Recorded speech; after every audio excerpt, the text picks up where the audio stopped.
우선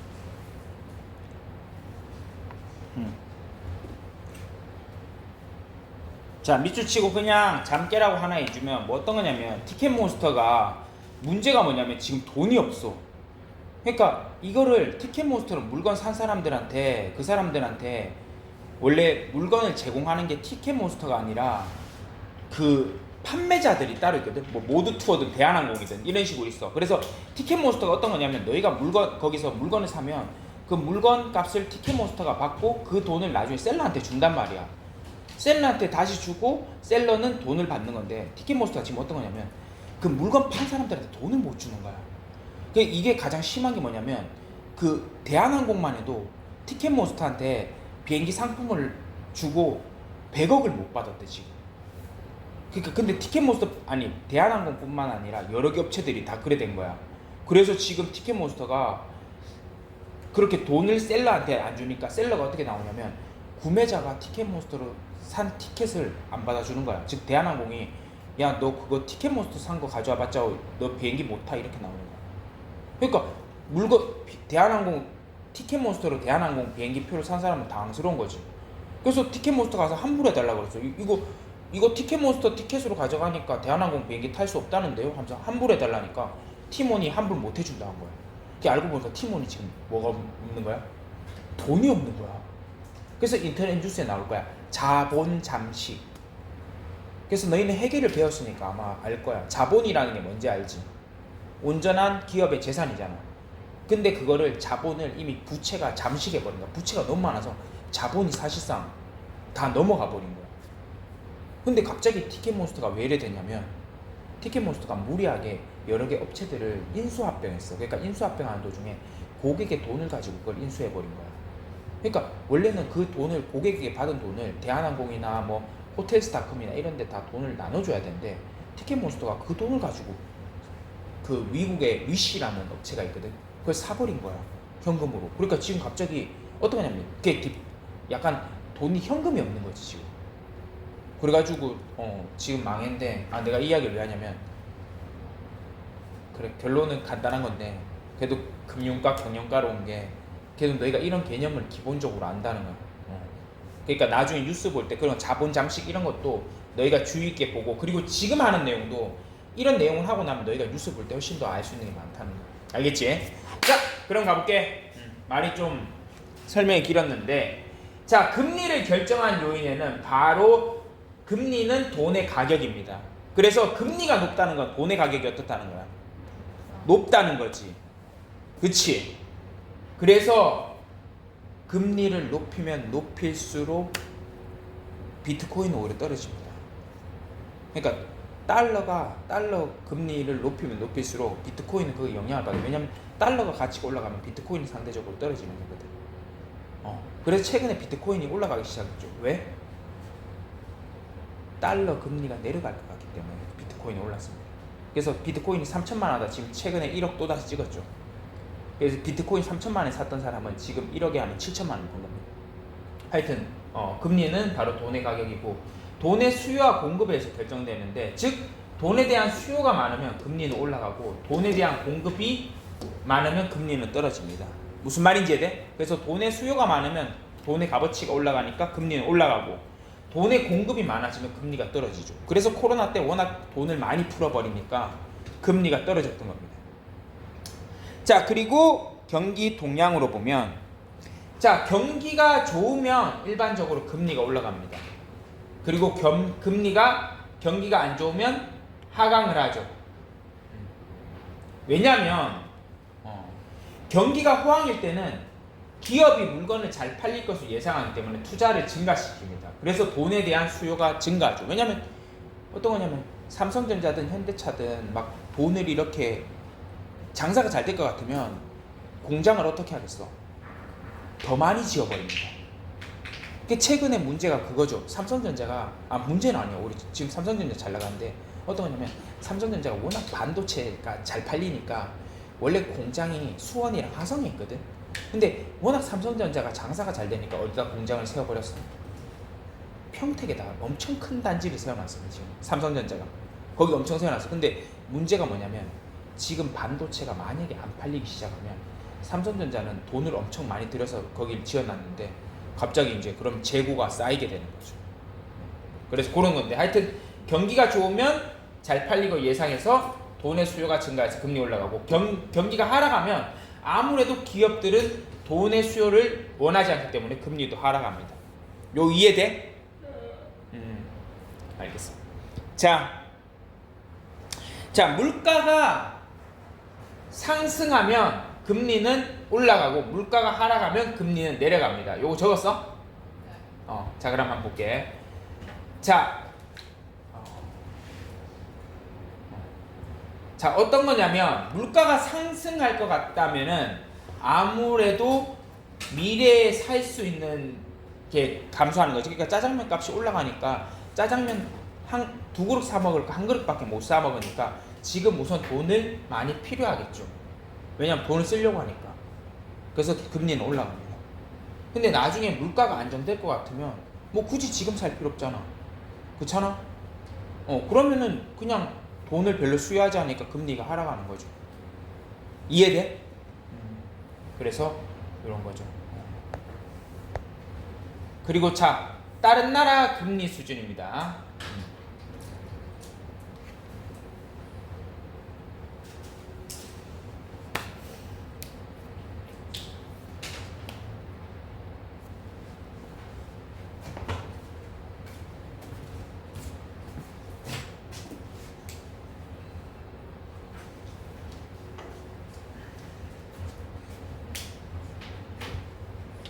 야, 고개 숙인 모습 한번 찍을게. 고개 숙이고 있어. 오케이. 왜냐면 또 사진 또 나중에 남겨놔야 되거든. 그래서.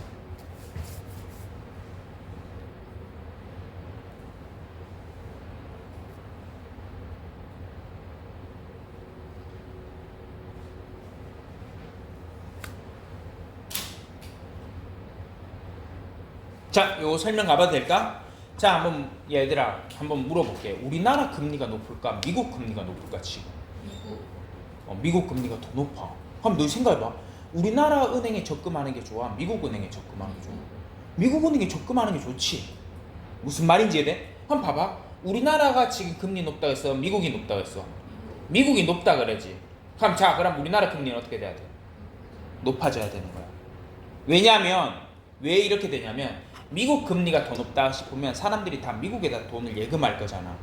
그러면 우리나라에서 돈이 다 빠져나가니까 우리나라는 금리를 올릴 수밖에 없죠. 무슨 말인지 이해돼? 이렇게 하면 올라가는 거고. 나중에 이거 봐. 만약에 우리나라가 금리가 높다고 하면은 외국 사람들이 어디다 돈을 넣겠어? 우리나라에 넣겠지. 그럼 우리나라 돈의 공급이 늘어나니까 금리는 떨어질 수밖에 없어. 무슨 말인지 이해되나?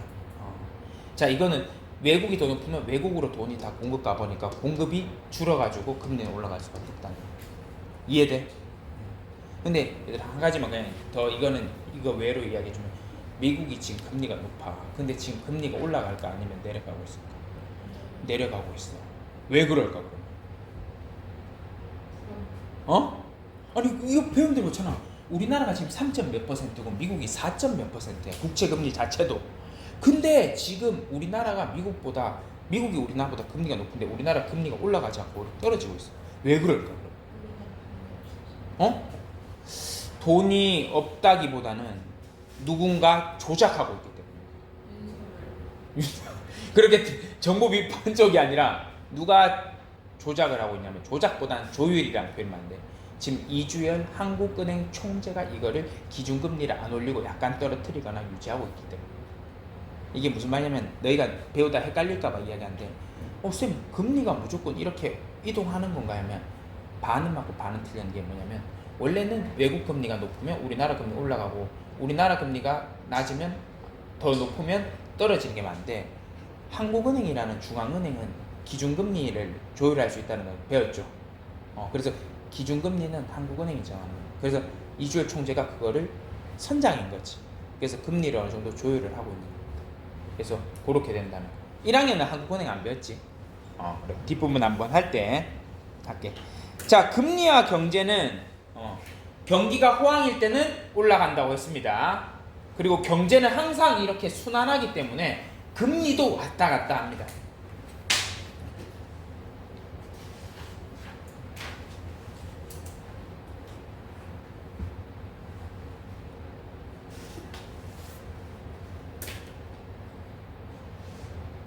자, 요거 하면서 아까 전에 정부 비판이 아니라 왜 그런 판단을 지금 이주열 총재가 했는지 그거를 이야기해 볼게요.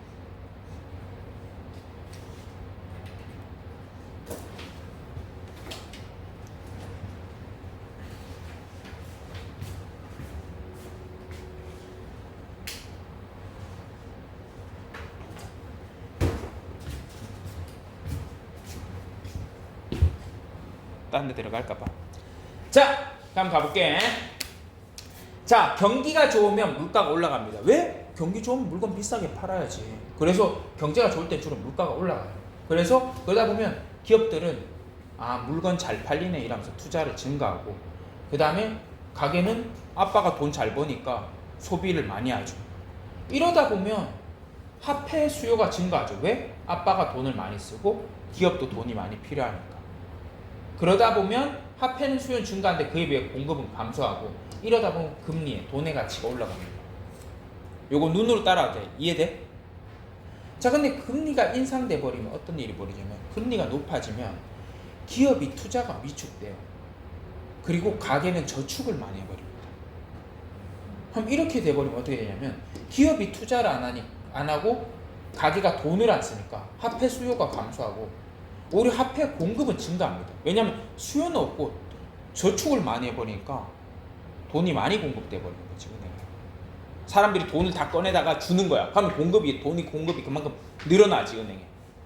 그러다 보면 돈의 공급이 많아지고 수요 감소하기 때문에 금리가 인하됩니다. 이해돼? 돈의 수요는 줄고 공급이 많아지고, 그럼 돈의 가치가 감소해서 인하되고 난 다음에, 인하되면 다시 투자가 증가하고 소비가 증가해서 금리가 싸니까 돈 많이 빌려서 투자하고, 돈이 싸니까 그냥 많이 소비하고, 그럼 다시 호황이 온다는 겁니다. 이해되지? 얘들아, 나도 이거 다 막아놓으면 나도 이거 머리에 다 돌아. 그러니까 내가 이거 공부할 때 생각하는 거는, 이렇게 눈으로 한번 쭉 따라와서 이해가 되면 다행이고, 한 바퀴 돌렸는데 내가 이해가 안 돼. 그럼 다시 그냥 한 번에 쭉 보면 돼. 알겠지? 이거 보고 바로 이해할 것 같으면 말이 안 됩니다, 여러분. 자, 그리고 여기 내용을 다시, 이 밑에 내용을 제가 다시 적어놨어요.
자, 해볼게. 자, 금리가 올리면, 지금 이야기해볼게. 지금 정부가 왜 금리를 올리는 걸 주저하냐면, 미국보다 우리나라 금리가 싸서 실제로 지금 외화가 많이 빠져나가거든. 외화가 많이 빠져나가 버리면 나중에 최악의 사태가 뭐가 벌어져?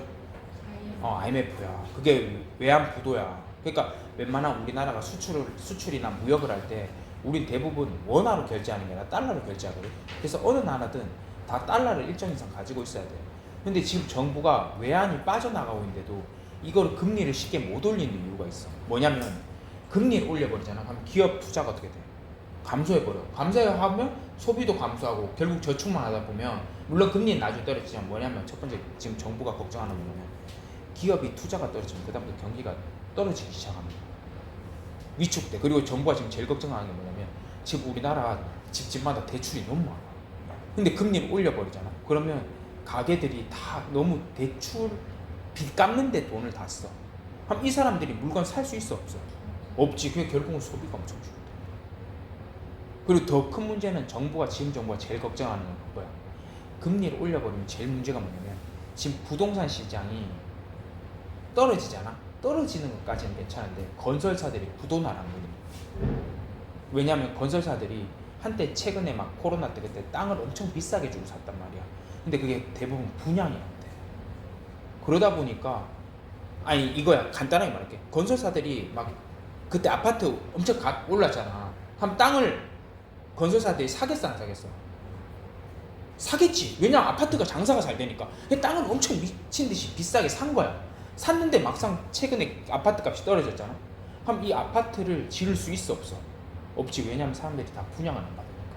이게 지금 문제가 뭐냐면 PF라고 하여튼 그런 게 있는데 그냥 부동산 문제가 터질까봐 지금 정부는 금리를 올리는 게 생각보다 쉽지 않아. 그리고 여기서 하나 더 이야기할게.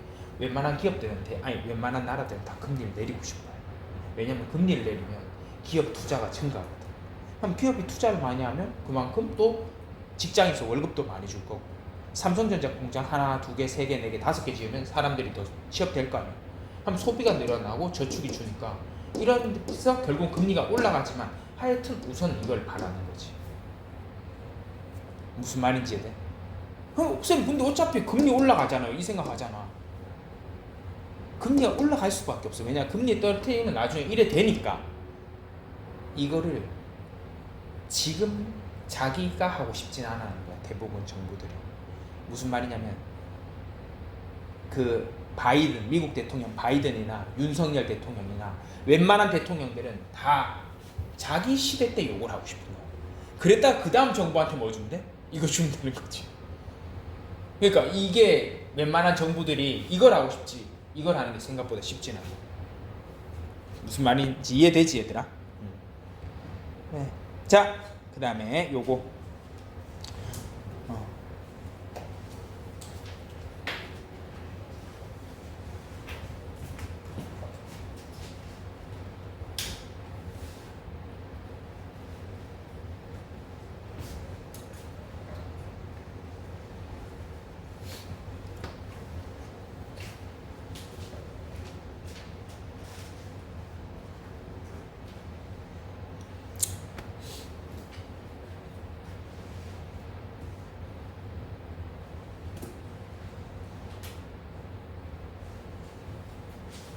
자 이건 별로 얘들아 설명할 게 없어. 얘들아 내가 너희한테 요번에 팀 매경 나간 애들한테 지금 4만원 주는 게 좋아? 아니면 1년 뒤에 5만원 주는 게 좋아? 지금 4만원 좋지. 뭐, 만원이 더 비싸도 이거야.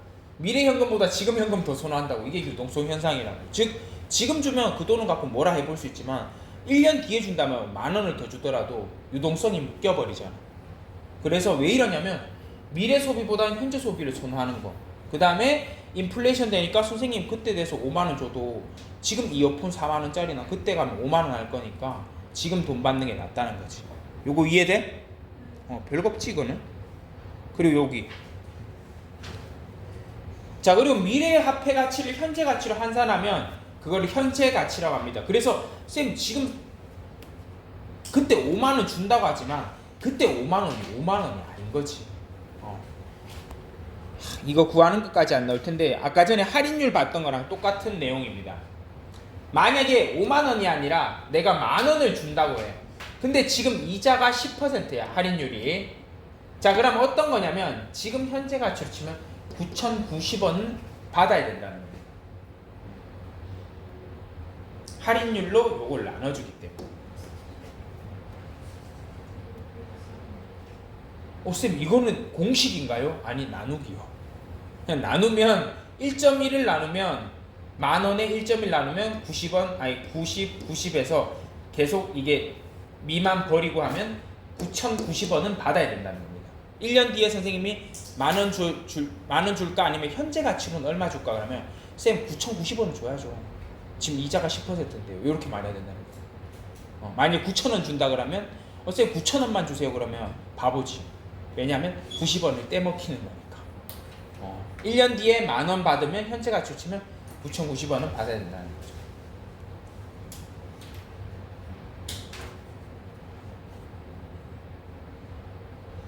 그런 식으로 보면 됩니다. 아까 전에 할인율 할 때 그것도 9점 몇이지 않았나? 그치? 그거랑 아마 같을 거야. 근데 그런 생각 들지 않아? 아, 뭐 저렇게까지 할인율 계산해서 뭐 1년 뒤 받는 돈을 기업에서 저런 식으로 생각해도 알라고 저런 식으로 생각해요. 선생님이 생각하지만 얘들아, 기업 입장에서는 저게 9,090원이 아니야. 99억일 수도 있어. 진짜 아니 9,090억일 수도 있어. 그러니까 할인율 잘못 계산하면 기업은 90억을 적게 받는 거야. 그러니까 기업 입장에서는 이런 걸 많이 따져야 되는 거지.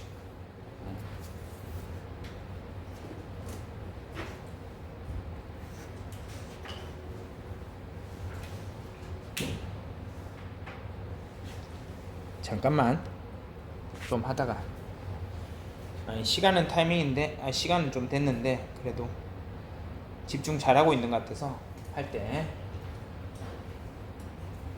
쭉 나가보지 뭐. 여러분 이거 특별한 내용 아닙니다. 밑에 있는 거 그냥 위에다 적은 겁니다.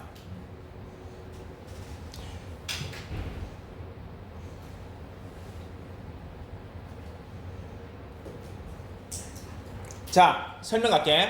자, 요구불 예금은 언제든지 내가 요구하면 돈 뺄 수 있는 통장이야. 그래서 너희가 주로 쓰는 체크카드나 너희들이 만든 통장이 대부분 요구불 예금이지. 그 요구불 예금에는 보통 예금, 여러분 체크카드 통장, 그 다음에 당좌 예금, 회계 시간에 많이 배웠지? 당좌 수표를 만들 수 있는 예금 통장, 그 다음에 계좌 당좌 예금, 가계 당좌 예금, 즉 집에서도 당좌 수표를 만들 수 있는 통장, 요런 통장이 있다는 거야. 자, 그래서 아무 때나 자유롭게 입출금이 가능하고 이자율은 거의 있겠어 없겠어? 없지. 왜냐면 언제든지 뺏을 수 있으니까 그만큼 이자를 낮게 줍니다. 자, 그래서 보통 예금은 대부분 아무런 제한을 주지 않으므로 전통적 요구불 예금입니다. 그래서 가장 보통적이어서 보통입니다. 그리고 이자율이 매우 낮죠. 그래서 체크카드 넣으면 대부분 1년 일 써보면 이자 막 20원 붙고 이러지. 그 진짜 이자가 적지. 그런 식으로 하고, 당좌 예금은 수표나 어음을 통해 수시로 입출금이 가능한 겁니다. 그래서 이것도 수표를 만들 수 있기 때문에 언제든지 돈을 뺏을 수 있어야 되고요. 가계 당좌 예금은 별로 중요하지 않죠. 가계에서 수표를 만들 수 있는 통장. 근데 이게 잘 쓰겠냐? 잘 안 씁니다, 여러분. 이런 거 있으니까 넣어놨지 집중해서 볼 필요 없습니다. 어떤 집에서 막 아빠가 수표 만들려고 가계 당좌 예금 이런 걸 만드는 집이 어디 있겠어.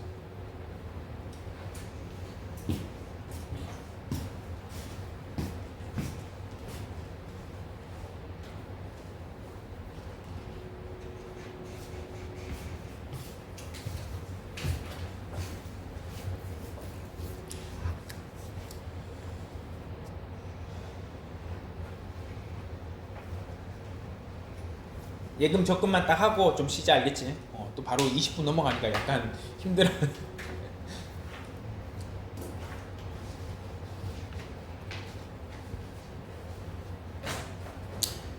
자, 가볼게. 저축성 예금은 일정 기간 동안 내가 은행에 돈 안 빼겠습니다 약속하고 드는 게 저축성 예금입니다.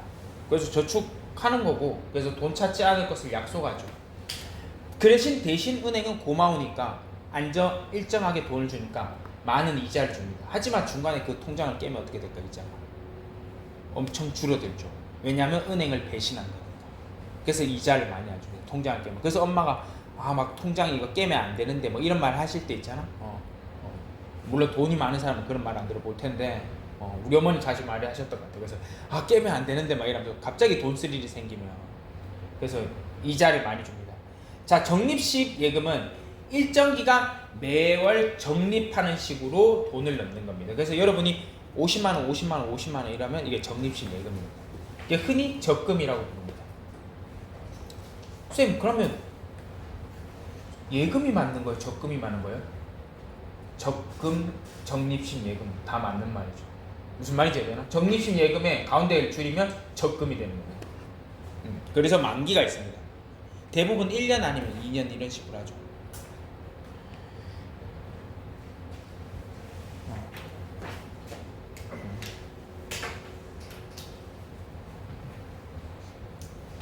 그래서 정기적금은 일정 이상 납입하는 거.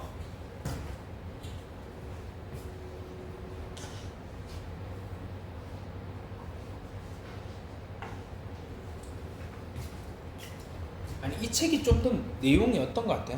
2학년들 해보니까 이게 더 낫지. 작년에 언니들이 2개 다 해보더니 이게 더 나은 것 같다 하더라고.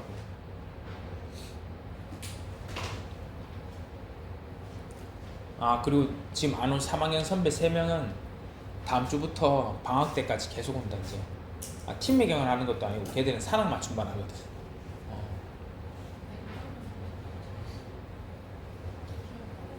자, 한번 해볼게. 자, 정기적금은 일정액을 정기적으로 하는 거고 이게 대표적인 거죠. 그리고 이거 말고 이제 이러한 특성을 가지고 있는 것 중에 장기주택 마련 저축이 있습니다. 이거는 어떤 거냐면 서민이나 무주택자들이 이제 집은 비싸잖아. 그래서 계속 일정 기간 계속 돈을 넣으면 이걸 나중에 장기적으로 돈을 넣을 수 있게 해주는 거야. 그래서 이게 얘들아 나는 너희한테 이거 좀 추천하는 게 뭐냐면 너희가 나중에 직장 가지면 청약저축 이런 거 들어봤지? 그게 대부분 이거거든. 이건데 이거를 너희가 꼭 넣어야 돼. 왜냐면 이걸 왜 꼭 넣냐면 쌤 전 집 필요 없는데요. 저 집 안 살 건데요. 그래도 넣어야 돼. 왜냐면 너희가 나중에 직장을 구하면 너희가 세금을 내잖아. 소득세를. 소득세가 생각보다 커. 내다 보면 그리고 너희가 소득세를 안 내고 오히려 너희가 이걸 잘 활용하면 너희가 나중에 그 연말정산으로 돌려받아. 돈을 돌려받아. 이게 신기하지? 세금을 안 내는 게 아니라 오히려 국가에서 나한테 돈을 줘. 근데 그게 바로 그게 부모님한테 여쭤보면 잘 알 텐데 연말정산을 돌려받는다는 건데 주로 이런 걸 해놔야 돼. 그래서 분기당 300만 원 이내에는 이게 나중에 세제 혜택을 주기 때문에 여러분이 나중에 이건 꼭 가입해야 됩니다. 그래서 300만 원 이내에는 자유롭게 납입이 가능하고 소득공제가 됩니다. 그래서 소득을 벌면 원래 세금을 내야 되는데 청약저축 가입하면 국가가 아이 잘한다 이러면서 세금을 깎아줍니다. 근데 깎아주는데 그 깎아주는 액이 나중에 높아져 버리면 오히려 돈을 돌려받습니다. 그래서 나는 내가 옛날에 연말정산 제일 많이 돌려받아 본 적이 50만 원? 갑자기 12월 끝났는데 남들은 막 세금 내는 사람들인데 나는 오히려 50만 원 돌려받는 거예요. 그게 어떤 게 가능했냐면 하나가 청약저축 넣었고 요거 넣어가지고 돈 납입했고 그 다음에 교육세, 교육환급금 있거든. 그래서 쌤은 직장 구하자마자 그 대학원 이런 거 다녔어. 그러니까 거기 대학원 학비를 또 소득공제해줘. 그냥 너희가 나중에 고졸로 취업한 다음에 너희가 나중에 대학 다니잖아. 그거 전부 다 소득공제 다 받을 수 있어. 아니면 그러면 쌤 제가 꼭 일해야 되나요? 아니요, 일 안 하면 여러분 부모님들이 자녀 그걸로 교육비로 소득공제 받으실 수 있어요. 부모님들이 아시니까. 하여튼 그리고 이게 좋은 게 비과세죠. 그러니까 아까 전에 말했다시피 예금에 이자도 세금이 있다 했잖아. 세금이 없습니다. 그거 개꿀이죠. 근데 이자가 엄청 높다. 이자도 괜찮아요.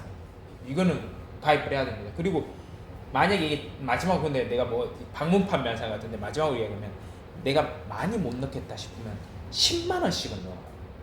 그래도 왠지 알아? 10만 원씩 넣으면 그 넣은 달을 계산해서 나중에 청약 가점이 올라가 버려. 그럼 청약 가점이 올라가 버리면 나중에 약간 부동산 경쟁률 높은 데 있잖아. 막 한 5억에 사면 지금 한 10억 이상 버는데 그런데 청약을 넣을 수 있습니다. 10만 원씩은 무조건. 10만 원 이하는 넣지만 10만 원 이상 더 넣어도 되고 덜 넣어도 되고 그건 본인 자유. 자, 그래서 장기주택 마련 저축이고 상호부금 이건 어떤 거냐면 약간 신협 이런 데다 돈을 넣는데 이거는 나중에 내가 넣은 돈을 약간 다시 뺏을 수 있습니다. 이게 장점이 얘는 내가 넣은 돈을 어느 정도 뺏을 수 있는 게 바로 상호부금입니다. 그래서 반대로 급부해 줄 걸 돈을 갑자기 빌려줄 수 있는 것을 약정하는 겁니다. 이해돼? 그래서 상호부금이고. 자, 방금은 돈을 꼬박꼬박 30만원 50만원 꼬박꼬박 넣은 거냐면 요번에는 그냥 한 1억 그냥 바로 넣어놓는 거. 그래서 3년간 내 1억 보관해주세요 이런 겁니다. 그래서 거치식 예금이죠.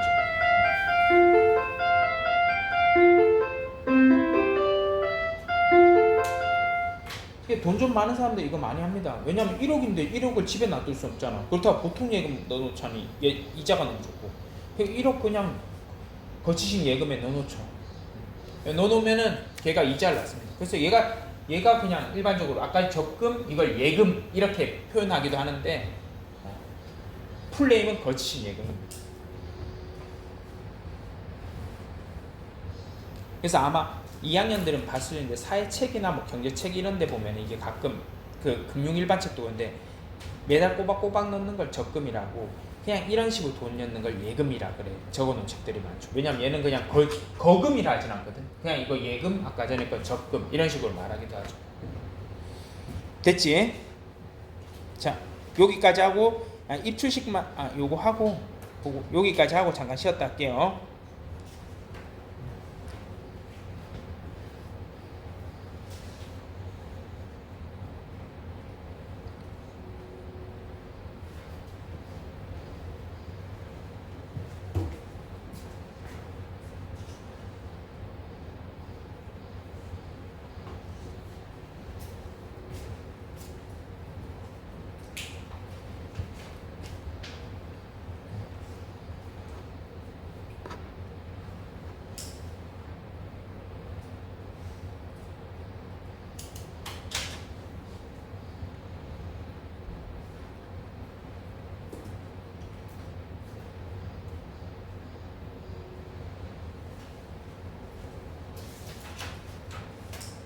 자, 이거 이제 설명 들어가고 끝내면 되지?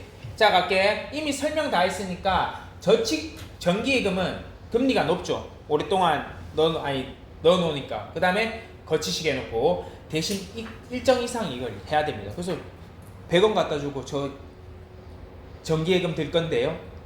하면은 거기서 받아주겠어? 못 받아주겠어? 그치, 놀리는 것도 아니고.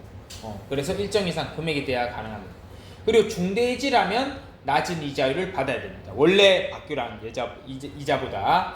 그 다음에 양도성 예금 증서. 이걸 혹시 영어 용어로 아는 사람? 금융 일반 때 아마 이야기했을 텐데. 그건 ATM기고 CD입니다. CD. CD. MD는 뭔가 새마을 그거 아닌가? 하여튼 이게 CD인데 어떤 거냐면 정기예금이 이게 유동성이 없잖아. 계속 거기 돈이 묶여 있잖아. 그러다 보니까 사람들이 야 이게 좀 불편한데 그래서 양도성 즉 이걸 정기예금을 사고 팔 수 있는 걸 만들어낸 게 바로 양도성 예금 증서입니다. 그래서 이거는 무기명으로 이름이 없고 할인식으로 그러니까 원래 1억이라면 1억보다 좀 더 싸게 예금 증서를 사고 파는 겁니다. 예금 증서. 근데 선생님도 솔직히 이거 본 적이 없어요, 여러분. 그러니까 우리가 흔히 양도성 예금 증서 이런 건 잘 못 보기 때문에 이게 이해는 잘 안 되는데 이거는 그냥 쉽게 정기예금을 어느 정도 무기명 할인식으로 발행해서 유동성이 높다 이렇게 표현합니다. 그것도 외우기 힘들면 정기예금의 양도성을 부여한 게 양도성 예금 증서라 이래 봅니다. 알겠지? 자 여기 하고 잠깐 쉬죠.